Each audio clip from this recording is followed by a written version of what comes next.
皆さんこんにちは。今日はこのベール缶2個と、それからパーツクリーナーの空き缶、これらを使って風の影響を受けにくいロケットストーブを作ろうと思います。詳しい解説は後ほど。それでは工作開始しましょう。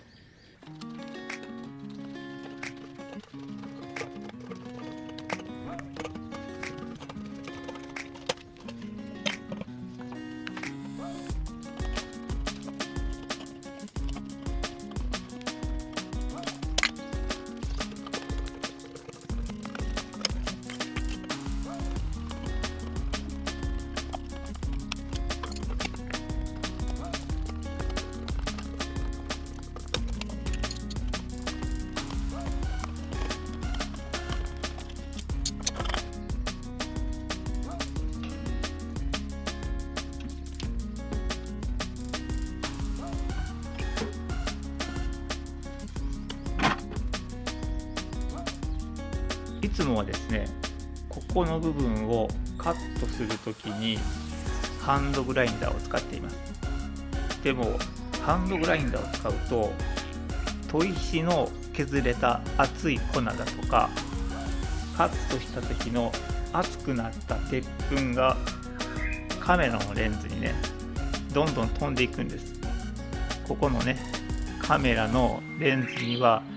保護フィルターをつけてるんですけど、そのフィルターがね、ボロボロになっちゃうんですよ。もう今つけてるフィルターも何枚目かわからない、何度も交換してるんですけど、あまりね、カメラに鉄粉が飛んでいくのは良くないなと思ったので、今回はハサミを使って切ろうかなと思います。ハサミを使うときに最初にハサミが入るような穴を開けないといけないので、50mm のホルスを使って穴を開けたいと思います。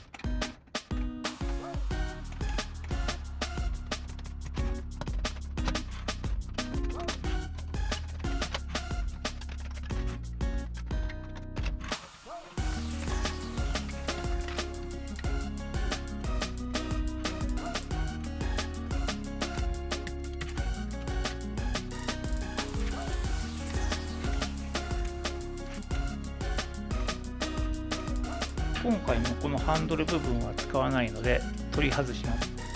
今までこれね、ずっとグラインダーでカットしてたんですけど、前回の動画のコメントでですね、この部分を潰すと簡単に取り外せますよということを、教えていただきました。私全然知らなかったんですけれども、今回ね、ちょっと初めてやってみたいと思います。潰すってどうやって潰したらいいんでしょうね。コンププライヤーとかで大丈夫なんですかね。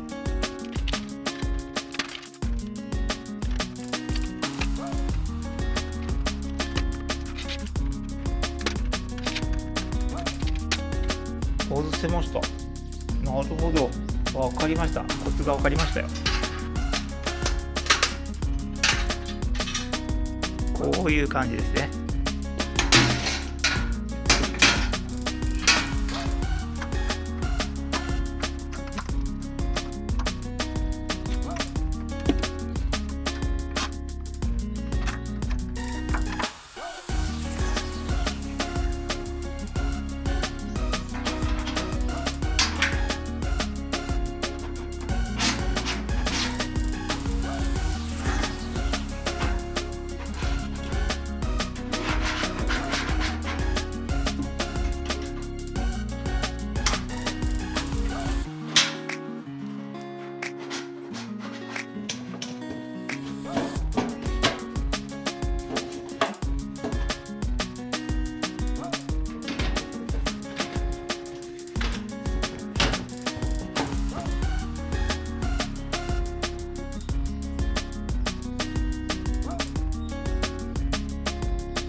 完成しました。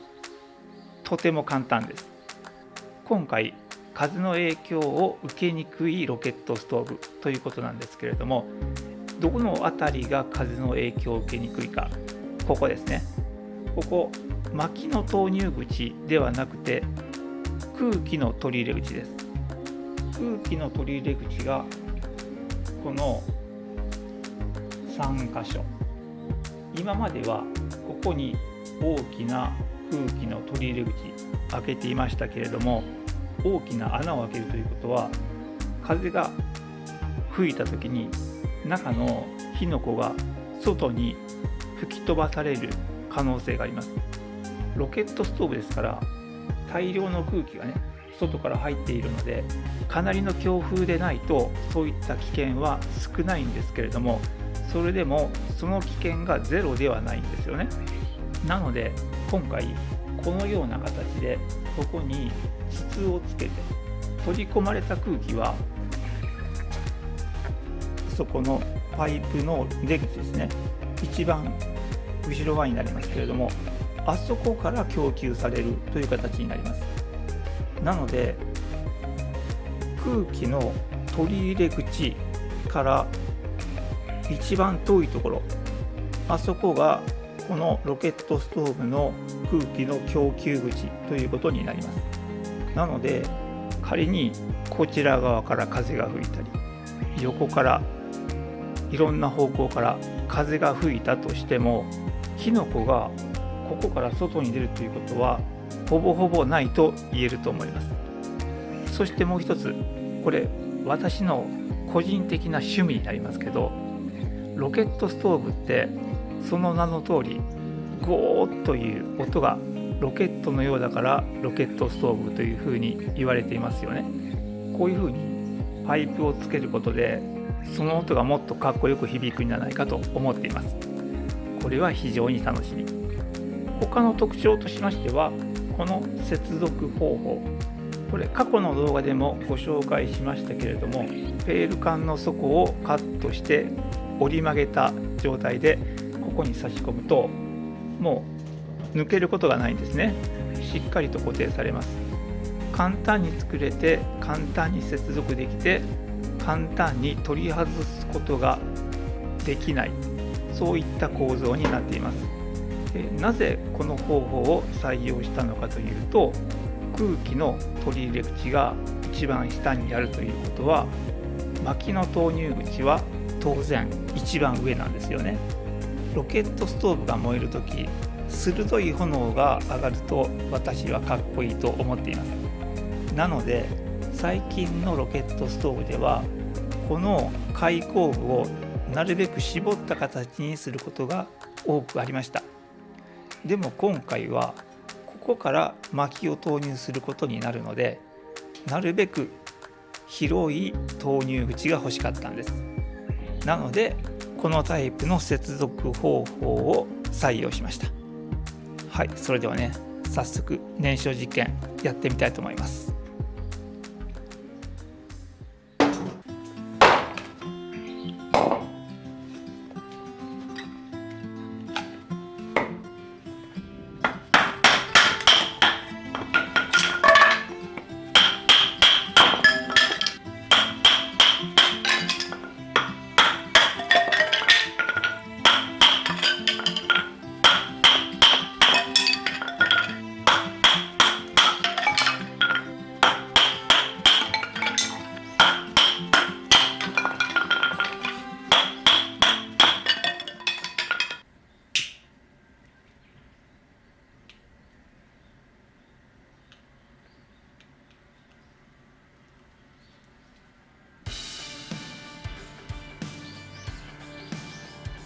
とりあえず着火剤あの位置に置いたんですけど、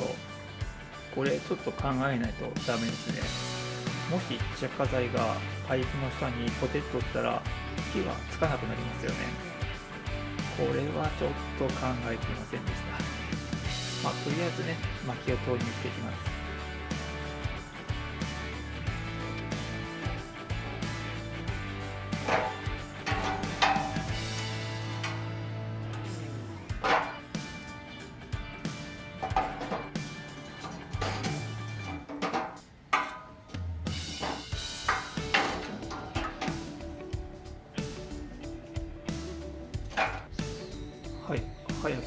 えてきましたね。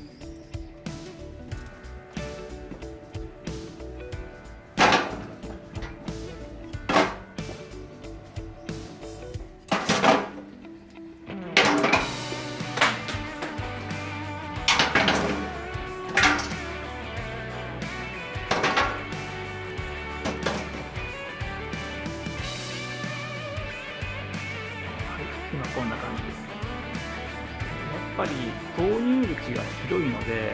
薪をねどんどん投入することができます。こういうところはやっぱり楽ですよね。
はい、今ね火が完全に消えました。今回のロケットストーブは完全に狙い通りに動いてくれました。まずここの空気の投入口なんですけど、こちらの本体側色が完全に焼けて落ちてしまっています。それに対してこのスプレー缶、全く色が落ちていません。ロケットストーブなんで燃えるための空気、ここから大量に中に吸引していきますよね。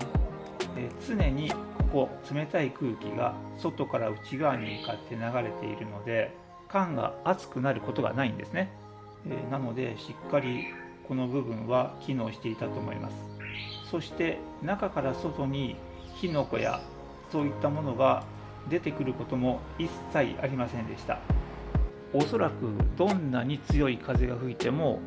このスプレー缶きっちりと機能するんじゃないかというふうに感じました。それからこのペール缶のジョイント部分、これはねとても簡単に作れてしっかり固定できるので、この接続方法はおすすめです。今回もねきっちり固定して全然ガタつくこともありませんでした。一番上、ここ煙突兼薪の投入口になりますけれども、薪を投入するときに上に向かって広くなっていますから、薪がとても投入しやすい、途中で引っかかることもありません。ロケットストーブを焼却炉として使いたいという方も大勢いらっしゃるかと思います。焼却炉として使う場合にはやっぱりこういった形の煙突が望ましいんじゃないかと思います。あ、そうそう、ロケットストーブのゴーっていう音について、あんまりこれをつけたからって変わらないような気がしました。そこはちょっと残念ですね。はい、ということで今回は風の影響を受けないロケットストーブの製作でした。それではまた次回の動画でお会いしましょう。さようなら。